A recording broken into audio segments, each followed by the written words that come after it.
Malaikat adalah makhluk dari makhluk-makhluk Allah Subhanahu wa ta'ala.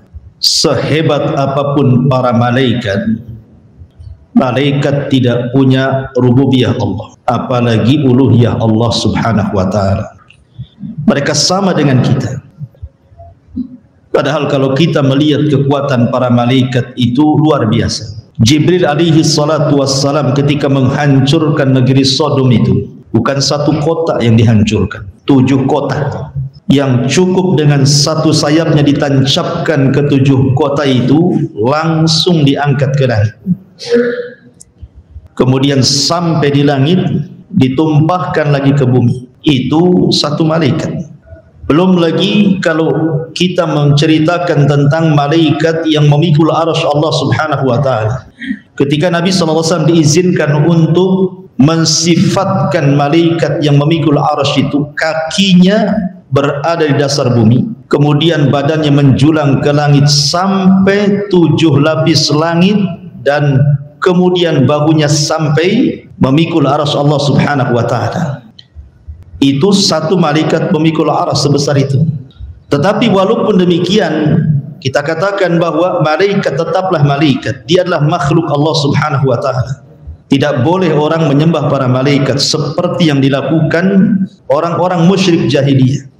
Mereka menganggap bahwa Tuhan-Tuhan yang mereka sembah seperti Lata, Uzza, Manat dan yang semacamnya, mereka mengatakan itu banatullah, anak-anak putrinya Allah. Maha suci Allah dari apa yang mereka katakan. Ma'asyiral muslimin yang dimuliakan Allah Subhanahu wa ta'ala, adapun jumlah para malaikat, maka sering saya katakan berdasarkan firman Allah Subhanahu wa ta'ala, wa ma ya'lamu junuda rabbika illa wa ma huwa illa dzikra lil bashar. Tidak ada yang tahu jumlah berapa para malaikat kecuali Allah Subhanahu wa ta'ala. Ketika Nabi SAW menyebutkan malaikat yang menggeret Jahannam saja, di mana Rasul mengatakan Jahannam itu memiliki 70 tali kekang. Setiap satu kali tali kekang itu yang menggeret berapa malaikat? 70.000. 70.000 kali 70.000. Itu baru yang menggeret Jahannam, khazanatun nar namanya. Malaikat-malaikat penjaga neraka. Sebanyak itu. Makanya Nabi SAW ketika mengatakan attatis sama, langit karena saking beratnya yang di atasnya itu sampai attatis sama, sampai mengeluarkan suara langit itu saking beratnya para malaikat yang ada di atasnya. Wa huqqala an ta'id, dan sudah berhak langit itu mengeluarkan suara seperti itu. Kenapa? Karena Nabi SAW mengatakan setiap 4 jari di langit itu ada malaikat yang berdiri sampai kiamat, ruku sampai kiamat, sujud sampai kiamat. Apabila ditiupkan sangkakala, baru mereka kemudian menengadahkan wajah-wajah mereka kepada Allah dan mengatakan, Ya Rabb, ma na'buduka haqqa ibadati, ma na'buduka haqqa ibadatika. Ya Rabb, kami minta maaf, kami belum mampu betul-betul menyembah. Padahal sudah sujud dari awal penciptaan sampai kiamat. Ngomong gitu dia. Kami belum mampu betul-betul menyembah diri. Apalagi kita. Harusnya kata-kata itu kita yang ngomong. Belum lagi Nabi SAW pernah melihat Baitul Ma'mur. Satu hari di Baitul Ma'mur, malaikat yang masuk tawaf itu sebanyak 70.000. Kemudian tawaf beribadah, keluar tanpa kembali. Besoknya malaikat datang dengan jumlah yang sama, tapi malaikat yang lainnya. Dan seperti itu setiap hari pergantian malaikat sebanyak 70.000 para malaikat yang tawaf di Baitul Ma'mur. Dan malaikat tidak ada yang berdosa. Kalau antum lihat ke langit, dari langit pertama, kedua, ketiga, keempat, kelima, keenam, ketujuh sampai ke arasy, itu dipenuhi dengan para malaikat. Dan tidak ada maksiat di langit itu. Maksiat di langit itu cuma 1 kali, ketika iblis tak mau sujud kepada Adam, itu saja. Selepas itu tidak ada maksiat di langit. Karena para malaikat itu wa yaf'aluna ma yu'marun, mereka melakukan apapun yang diperintahkan Allah Subhanahu wa ta'ala, dan mereka adalah para tentara Allah. Dari sini menunjukkan keagungan Allah, sementara jumlah malaikat itu tidak seberapa dibandingkan jumlah para malaikat. Makanya ada istilah, sekalipun manusia dan jin ini kufur kepada Allah Subhanahu wa taala, tidak akan mengurangi kekuasaannya. Sekalipun jin dan manusia beriman, tidak pun menambah kekuasaan Allah, karena Allah penuh dengan tentaranya para malaikat yang tidak pernah bermaksiat kepadanya. Ma'asyiral muslimin yang dimuliakan Allah Azza wa Jalla, Al-Quran ada menyebutkan beberapa nama dan juga hadis Nabi SAW seperti Jibril, Mikail, Israfil, Malakul Maut, kemudian Ridwan, Zabaniyah, Hamalatul Arash, malaikat hafadhah yang menjaga kita, malaikat kiram al-katibin yang mencatat kita, dan begitu seterusnya. Adapun kalau kita bicara tentang sifat-sifat para malaikat secara singkat, malaikat adalah makhluk yang tidak makan, mereka tidak minum, tidak kencing, tidak buang hajat, dan mereka tidak mengeluarkan kotoran dari badannya. Jumlah mereka tadi saya katakan tidak terbilang, yang tahu hanya Allah Subhanahu wa taala, dan mereka bisa tasyakkul, beralih rupa. Di antara mereka ada yang ditugaskan oleh Allah untuk memikul arsy. Di antara mereka ada yang ditugaskan oleh Allah Subhanahu wa taala sebagai penjaga jahannam, dan jumlahnya 19 berdasarkan nas Al-Quran, 19 malaikat. Dan mereka memiliki kekuatan yang luar biasa, walaupun 19 tapi kekuatannya melebihi malaikat-malaikat yang banyak. Di antara mereka adalah para penjaga sorga. Di antara mereka sahibul wahyi yang khusus menurunkan wahyu seperti Jibril. Kemudian di sana ada Raqib dan Atid yang mencatat kiri kanan kita. Kemudian di sana ada malaikat hafadhah. Hafadhah ini malaikat yang menjaga kita. Apakah kita mukmin atau kafir, tetap dijaga oleh Allah Subhanahu wa taala dengan dikirimnya para malaikat. Dan ini bentuk rahmat Allah itu luas. Yang sering saya contohkan, kalau antum tidur di teras, tidak ada satu semut pun yang masuk ke telinga antum, padahal antum sudah nyemprot semut dengan baygon. Harusnya teman-temannya dendam kan gitu. Kalau mereka mau, dia bawa gengnya tuh orang itu yang sudah nyemprot saya, masuk aja ke telinga rame-rame. Tak ada juga ya. Kenapa? Karena Allah menjaga kita dengan hafadhah, dengan para malaikat yang menjaga. Di antara mereka ada Malakul Maut. Dan Malakul Maut bukan satu orang tapi rombongan, karena orang yang mati itu bukan satu orang satu hari. Di antara mereka ada yang meniupkan roh, karena setiap hari janin itu setiap 4 bulan ditiupkan roh.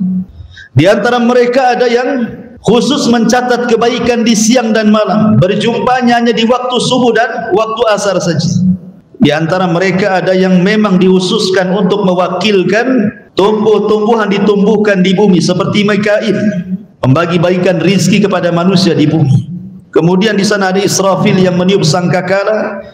Di sana ada malaikat yang Allah wakilkan untuk melakukan fitnah kubur, pertanyaan man rabbuka wa man nabiyuka wa ma dinuka, atau diistilahkan dengan munkar dan nakir. Dan banyak sekali para malaikat yang ditugaskan Allah Subhanahu wa taala.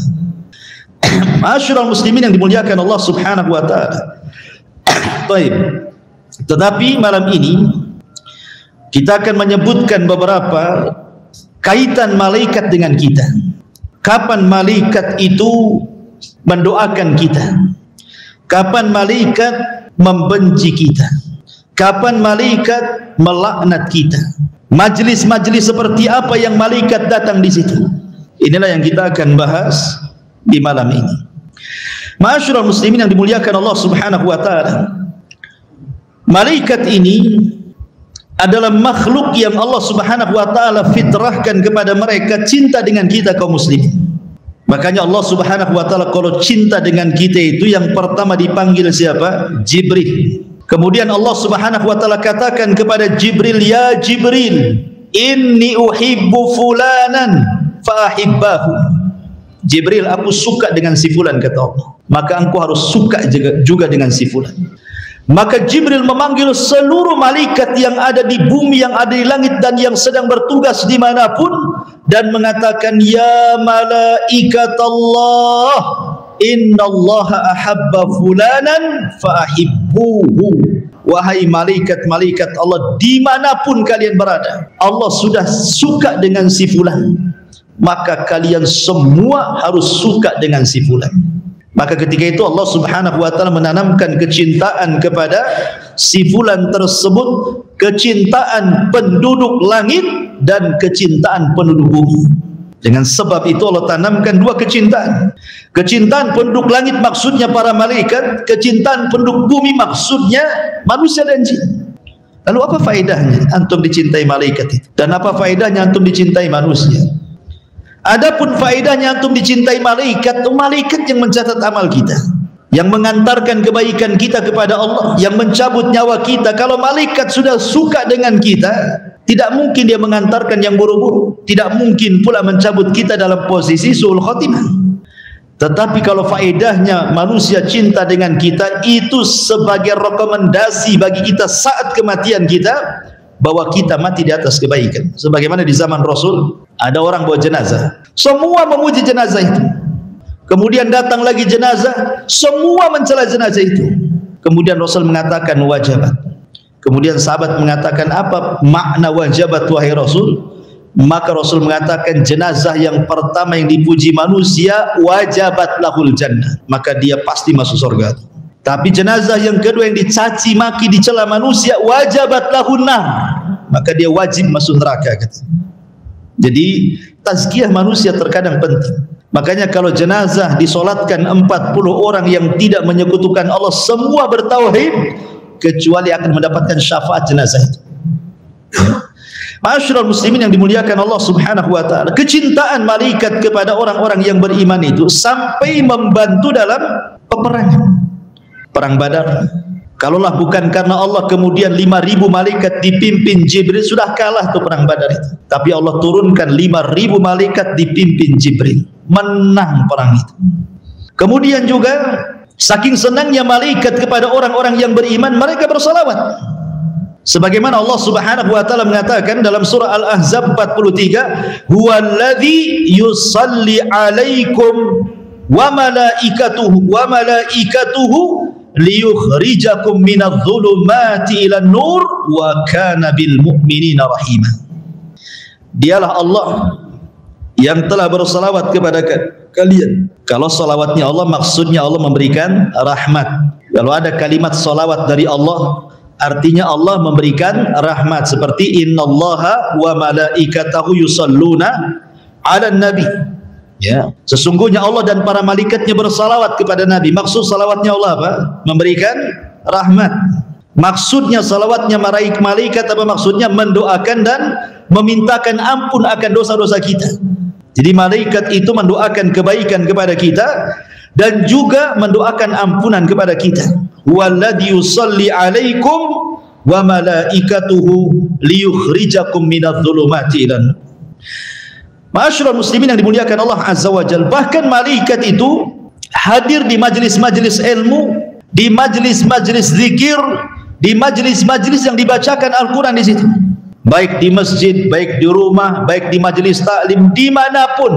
Kalau majlis itu ada zikirnya, ada mempelajari halal haramnya, ada bacaan hadis dan Qurannya, maka malaikat akan datang. Kemudian malaikat akan mendoakan dan memintakan ampun kepada orang-orang yang ada di majelis itu. Dan itu berdasarkan hadis Abu Hurairah radhiyallahu anhu. Kemudian juga para malaikat, mereka tidak pernah lepas dari kita. Malaikat itu tidak pernah akan lepas dari kita. Di sana ada malaikat raqib dan atid. Sejak kita lahir sudah diwakilkan oleh Allah untuk mencatat kebaikan dia dan menjadi qarin dia yang baik.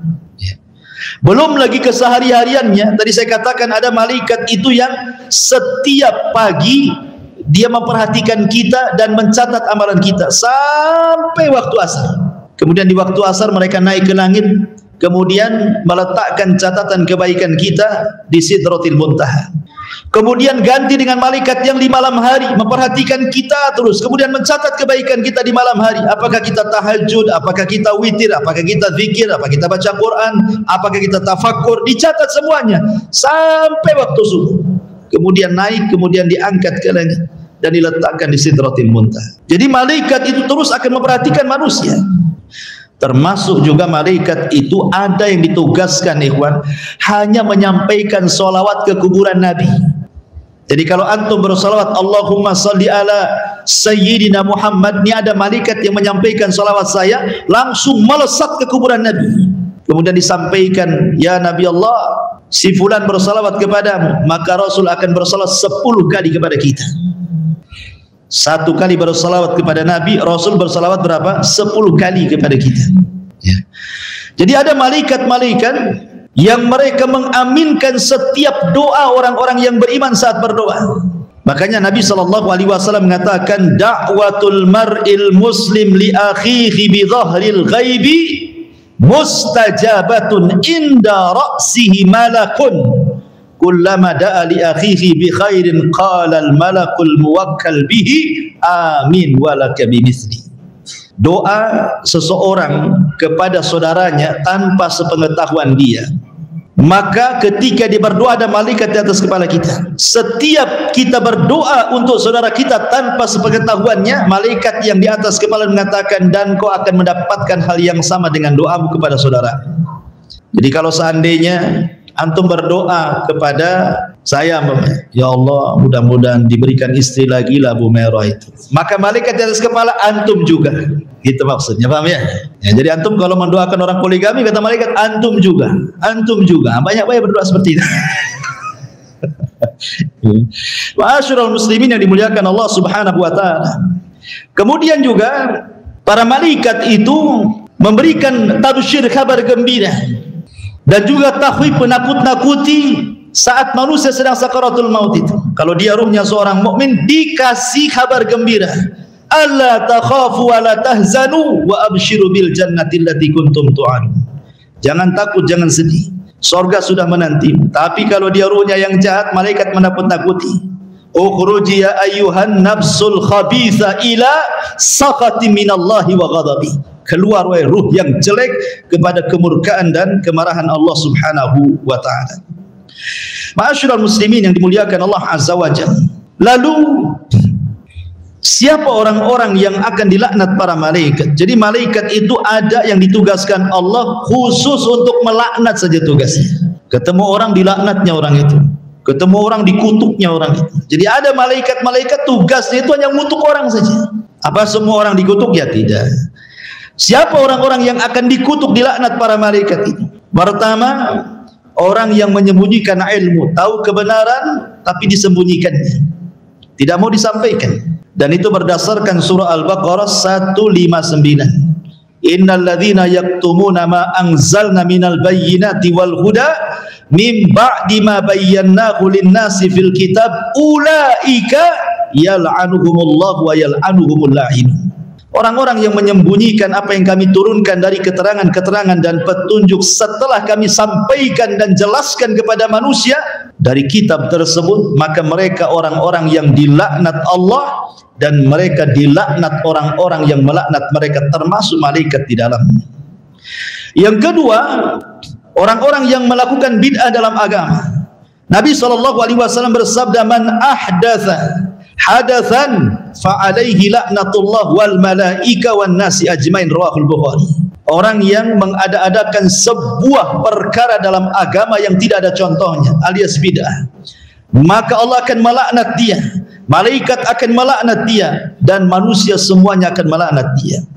Kemudian yang nomor 3, mati di atas kekufuran. Mungkin dia muslim dulunya kemudian murtad, naudzubillah. Maka orang-orang yang mati di atas kekufuran, maka Allah Subhanahu wa taala katakan dalam surah Al-Baqarah 161, innal ladzina kafaru wa matu wa hum kufar ulaika alaihim la'natullah wal malaikati wan nasi ajmain. Orang-orang yang kafir kemudian mati di atas kekafiran, maka mereka dilaknat Allah dan para malaikatnya dan seluruh manusianya. Hati-hati orang murtad, kalau mati di atas kemurtadannya maka dilaknat para malaikat.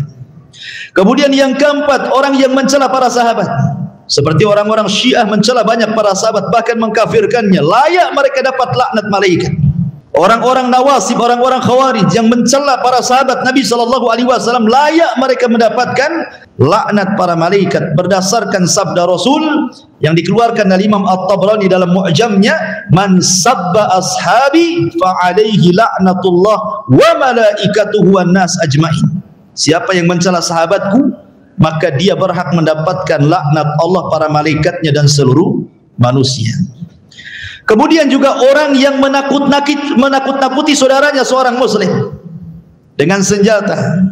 Kalau sekarang tidak dengan senjata, dengan handphone. Awas kau ya, ketemu di mana gitu, awas ya kan, gitu ya. Dan ada orang nakut-nakuti dengan handphone, diteror ya.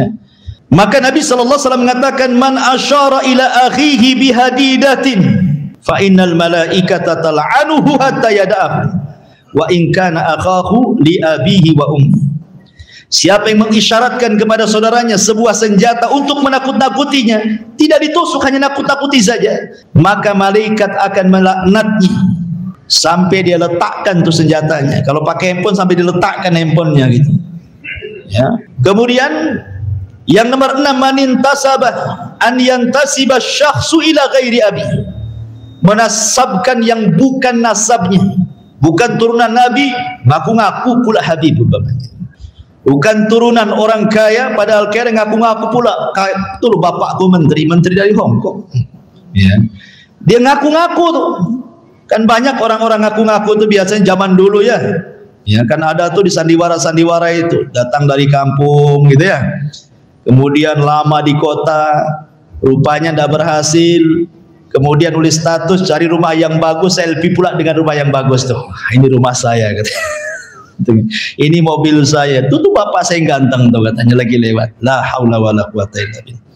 Maka Rasul mengatakan, manidda'a ila ghairi abi, siapa yang menasabkan yang bukan nasabnya, fa alaihi laknatullah wa malaikatuhu wal malaikati wan nasi ajmain, maka dia mendapatkan laknat Allah, para malaikat dan seluruh manusia.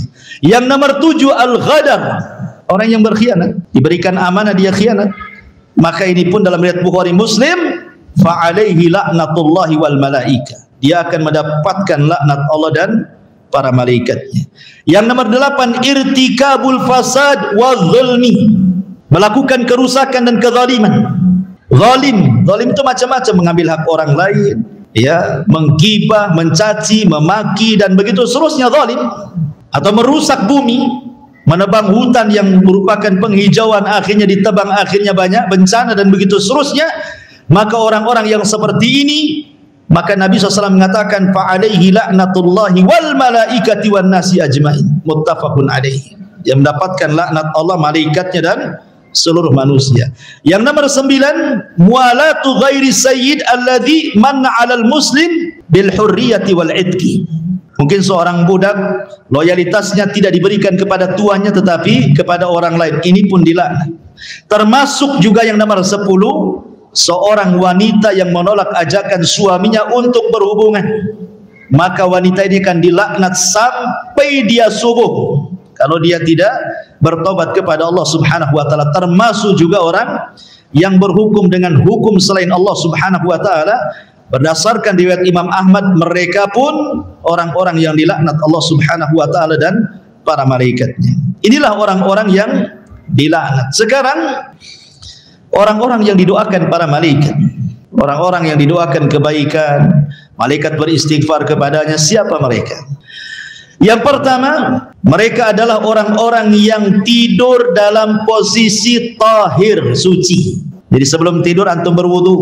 Ya, tidak masalah. Ustaz, saya sudah berhubungan dengan istri, berwudu saja. Karena Nabi SAW pernah berwudu, kemudian menggauli istrinya, berwudu lagi, menggauli istrinya, dan begitu seterusnya. Nah, padahal wudu itu kan menghilangkan hadas kecil. Kalau dia melakukan hadas besar kan secara otomatis batal kan.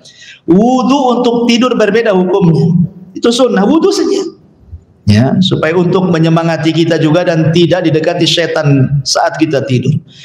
Apalagi dia memang tidak melakukan hubungan, kemudian dia berwudu betul-betul ingin membersihkan dari hadas besar dan hadas kecil, maka disebutkan dalam Sahih Targhib dan Tarhib, man bata tahiran bata fi syi'arihi malakun, siapa yang tidur dalam posisi suci, tidak ada hadas besar dan kecil, maka para malaikat akan berada di samping kiri kanannya.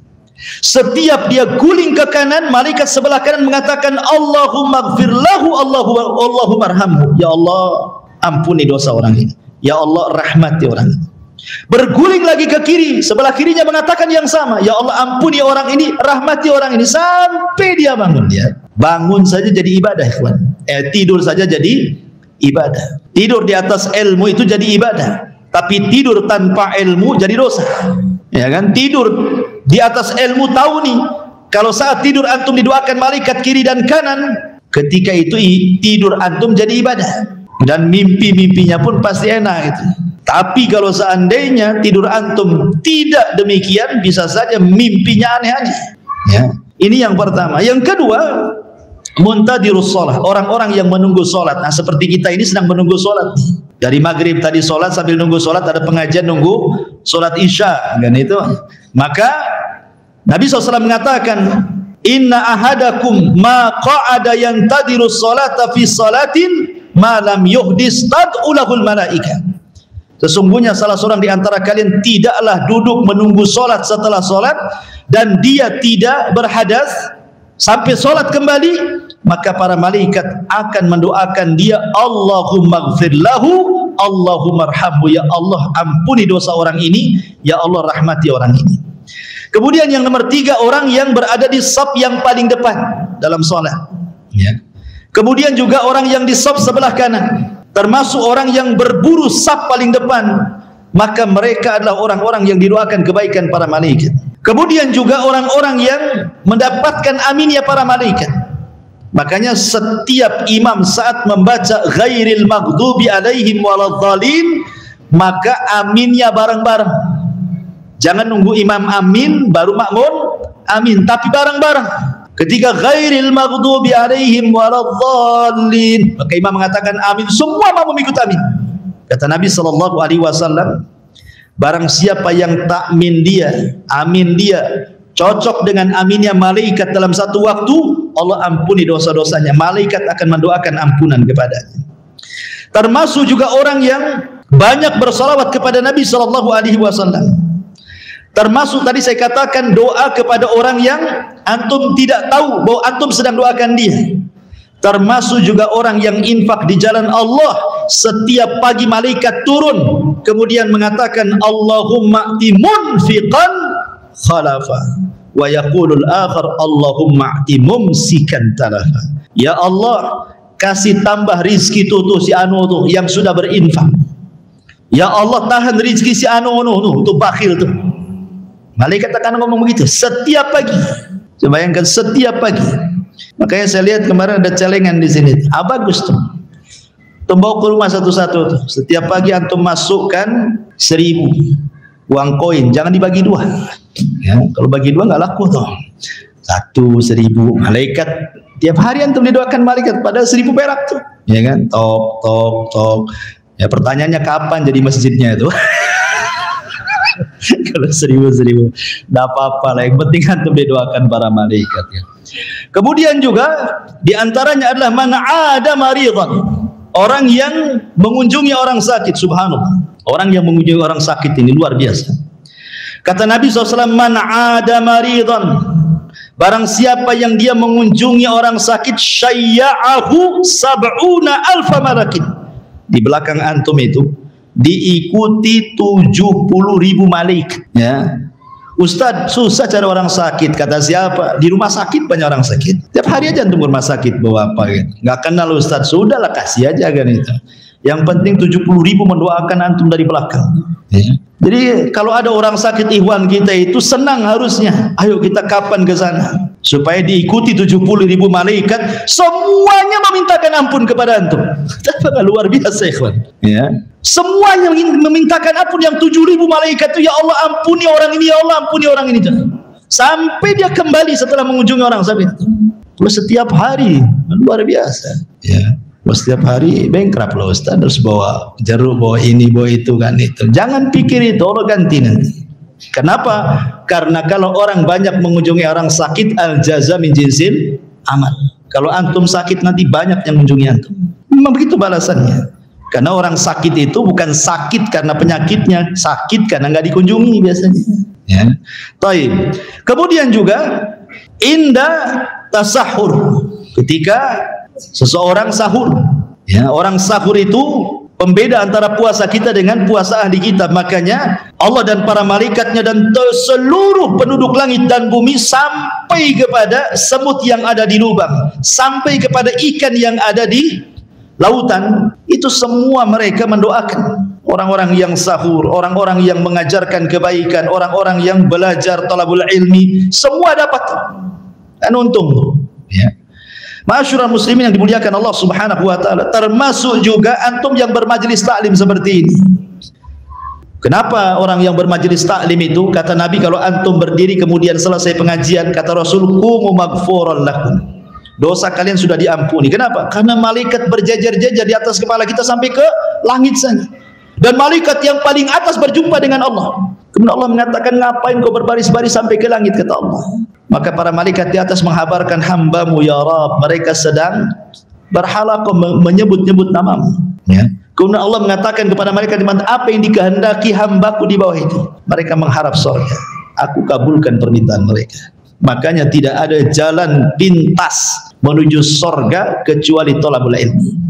Man salaka tariqan yaltamisu fihi ilma sahhalallahu bihi tariqan ilal jannah. Siapa yang meniti sebuah jalan dan jalan itu menuju kepada ilmu syar'i, maka itulah jalan yang paling mudah menuju surga. Makanya dulu para ulama itu kalau menghadiri majlis taklim itu luar biasa. Antum tahu Abu Yusuf, muridnya Abu Hanifah, dihabarkan padanya anaknya meninggal. Dia bayar orang karena dia kaya, dia bayar orang, tolong urus jenazah anak saya. Kemudian dikatakan, kenapa kau tidak urus, itu kan anakmu? Oh, tidak bisa, kalau saya mengurus jenazah anakku nanti aku luput pelajaran Abu Hanifah. Sampai dia mewakilkan orang untuk menguburkan jenazah anaknya, takut luput pelajaran Abu Hanifah. Antum mau telat ngaji sama saya, gak peduli amat katanya. Gak datang pun gak peduli, kan nanti minggu depan ada lagi katanya. Subhanallah kan. Ma'asyiral muslimin yang dimuliakan Allah Azza wa Jalla. Taib. Inilah diantara orang-orang yang didoakan kebaikan oleh para malaikat. Ada amalan-amalan itu yang malaikat nyingkir dari kita, nggak mau dekat-dekat dengan kita. Ya. Seperti apa? Orang-orang yang durhaka kepada orang tua, orang-orang yang memutus silaturahim. Kata Nabi sallallahu alaihi wasallam dari hadis Abdullah ibn Ubay radhiyallahu anhuma, anna Nabi sallallahu alaihi wasallam qala innal malaikata la tanzil ala qaumin fihim qati'ur rahim. Malaikat tidak akan turun kepada kaum yang di situ sedang memutus silaturahim, sedang durhaka dengan orang tuanya. Enggak akan ada malaikat, malaikat menjauh. Ya. Kemudian yang kedua, antum memelihara anjing tanpa ada unsur darurat. Ya, senang-senang saja, nampak lucu kayak kucing gitu kan. Boleh juga nih. Sampai anjing itu harganya bukan 100.000, ada yang juta-juta tuh, 100 juta pun ada. Ya, padahal lihat, Nabi SAW mengatakan bahwa malaikat-malaikat tidak akan masuk ke rumah yang di dalamnya ada anjing. Bahkan setiap hari dikurangi pahalanya 1 qirat. Tentu 1 qirat sebesar gunung Uhud itu 1 qirat. Setiap hari dikurangi pahala kita segitu tuh. Kalau antum memelihara anjing tanpa ada hajat dan kebutuhan. Ya. Kemudian juga di rumah antum ada gambar-gambar yang bernyawa, lukisan-lukisan gitu ya. Ada gambar-gambar yang bernyawa, entah gambar orang, gambar binatang, atau gambar apa yang bernyawa sifatnya. Maka Rasul mengatakan, la tadkhulul malaikatu baitan fihi kalbun wala suratun. Malaikat tidak akan masuk ke rumah yang ada anjing dan ada gambar yang bernyawanya. Kemudian yang keempat, tidak akan masuk kepada rumah yang ada al-jaras. Antum tahu jaras? Jaras seperti lonceng, itu namanya jaras ya. Ataupun wal musik, rumah yang dipenuhi dengan musik. Di zaman Rasul tidak ada musik keluar dari rumah itu, semua Quran. Di zaman sekarang tidak ada satu rumah kecuali Quran musik. Terbalik kan itu. Maka Nabi SAW mengatakan, la tadkhulul malaikatu baitan fihi jarasun. Malaikat tidak akan masuk ke rumah yang ada jarasnya. loncengnya. Dalam riwayat kata para ulama, jaros itu maksudnya mazamiru syaitan, seruling-seruling syaitan, nyanyian, musik-musik, ya. Karena namanya musik dengan Quran itu berlain arah tuh. Orang kalau cinta musik benci Quran, kalau orang cinta Quran benci musik. Tidak bisa 50-50 itu. 50-50 lah Ustaz, 50% Quran, 50% musik, hilang Qurannya, ya.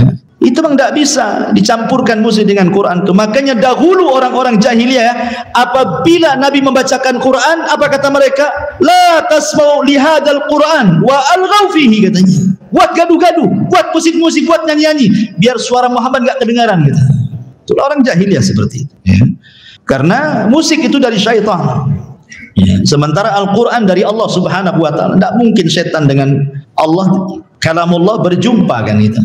Kemudian diantaranya malaikat akan pergi adalah wujudur rawaih al-kariha fil bait, rumah yang bau, ya, nggak pernah disapu, nggak pernah dipel, gitu kan, bau pokoknya. Antum di depan rumahnya parit, kotor loh, nggak pernah dibersihkan, nunggu kerja bakti RT, mikirlah, ya kan. Itu tidak ada malaikat tuh.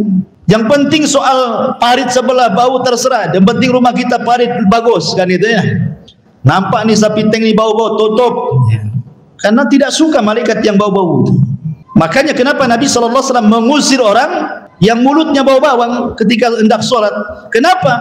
Karena malaikat yata'adza bihi kama yata'adza bihi banu Adam, kata Rasul. Karena malaikat tersakiti sama dengan kita yang di sampingnya juga tersakiti dengan bau manusia, ya. Makanya Rasul mengusir orang yang bau bawang, suruh bersiwak dulu. Termasuk juga wujudul bauli al-muntaqi fil baiti. Seseorang meletakkan najis di rumahnya, seperti umpamanya antum merawat orang sakit nih, yang terkadang dia tidak bisa kencing, terpaksa ditaruh di aqua gitu. Kalau sudah penuh cepat buang biar bersih, ya, karena malaikat tidak suka di situ ada najis-najis yang tergenang, apalagi diletakkan. Buat apa juga? Kan kadang-kadang ada orang penakut tidak mau ke kamar mandi, kencing pula di botol aqua. Lupa pula dia tak buang, gitu kan. Nah, dari sekarang antum lihat tuh, ada nggak tuh botol aqua yang ada kencing? Ya, periksa tuh, ya. Jadi karena malaikat tidak suka tuh ada najis-najis, ada kotoran-kotoran. Karena Islam itu mengajarkan kebersihan, ikhwan. Malaikat suka yang bersih-bersih, sebagaimana setan suka yang kotor-kotor. Tempatnya di tong-tong sampah, di tempat-tempat bau, maka malaikat sebaliknya dibandingkan daripada syaitan. Makanya Nabi SAW mengajarkan sampai badan Rasul itu seolah-olah berapa kilo itu sudah kecium tuh. Rasul mau datang. Kenapa? Harumnya sudah nampak. Kalau antum baunya lu, ini mau datang nih, siapa sih anu? Baunya sudah masuk di hidung, ini kan masalah, ikhwan, ya. Jadi di sini malaikat tidak suka dengan, dia akan pergi malaikat-malaikat dari bau-bau, dari sampah-sampah, dari kotoran. Maka ini tugasnya ibu-ibu, jangan malas kebersihan. Dan tugas bapak-bapak juga jangan ngotori rumah. Karena biasanya kalau istri pulang kampung seminggu, pulang itu kayak kapal pecah rumah itu. Entah diapain sama antum tuh, sampah di mana-mana, kan itu ya. Ma'asyiral muslimin, ini diantara amalan-amalan yang malaikat tidak suka di situ ya. Kemudian ma'asyiral muslimin yang dimuliakan Allah Subhanahu wa taala. Kemudian juga malaikat itu suka dengan orang-orang yang mereka berkunjung kepada saudaranya. Jadi saudaranya nun jauh di sana, umpamanya di Tanjung Pinang atau punya saudara, atau di Tanjung Uban, atau di Medan, atau di mana, atau di Jawa lah. Antum punya kawan, bukan saudara, kawan saja. Kawan di Batam dulu, kawan ngaji gitu. Sekarang pindah tugas di Tanjung Pinang atau di mana. Memang antum ingin ke sana, bukan ingin jalan-jalan ke Tanjung Pinang sambil mampir biar tak bayar hotel, bukan itu. Ya, maksudnya di sini adalah memang betul-betul datang ke sana untuk ziarah silaturahim, lebihnya jalan-jalan gitu maksudnya. Jadi niatnya bukan karena itu, bukan karena nagih hutang, tidak, ya, bukan karena pinjam uang, tidak juga. Memang pengen ketemu, rindu, seakidah, seiman, seislam. Di zaman Nabi SAW, Rasul menceritakan ada orang yang ingin berkunjung kepada saudaranya, diutus malaikat untuk mengikuti di belakangnya. Kemudian malaikat menjelma manusia menghadang orang ini. Kau mau kemana? Ya, saya mau berkunjung kepada saudara saya yang nun jauh di sana. Kemudian dia mengatakan, ada enggak tujuan dunia, mau pinjam uang, bayar uang, mau bisnis? Enggak, saya murni ingin menziarah dia lillah, karena Allah. Saya cinta dia karena Allah Subhanahu wa ta'ala. Maka malaikat ini mengaku, inni Rasulullah, sebenarnya saya malaikat menjelma manusia. Bi annallaha qad ahabbaka kama ahbabtahu fi. Ingat, Allah sudah cinta kepadamu sebagaimana engkau cinta kepada dia. Dan tadi saya katakan, kalau Allah sudah cinta kepada kita, siapa yang dipanggil? Jibril. Jibril, aku cinta dengan si Anu, kau cinta juga. Jibril memanggil semua malaikatnya, si Anu dicintai Allah, kalian harus cinta kepadanya. Luar biasa. Ya, nggak harus jauh-jauh ke Pinang lah kan, itu di Batam kan kawan antum banyak. Antum kau datang pinjam duit saja. Sekali-kali datang ikuti silaturahim, bawalah buah-buahan hadiah, ya kan, kemudian pulang lagi. Jangan pula mengharap kapan dia datang. Kemarin saya sudah datang bawa ini bawa itu, awas kalau tak datang, itu namanya barter tuh, ya. Bukan seperti itu. Kita berkunjung lillah, bukan karena antum pancing dengan satu kresek salak supaya dapat 3 kresek mangga, bukan itu judi namanya. Kan itu ya, nggak boleh seperti itu.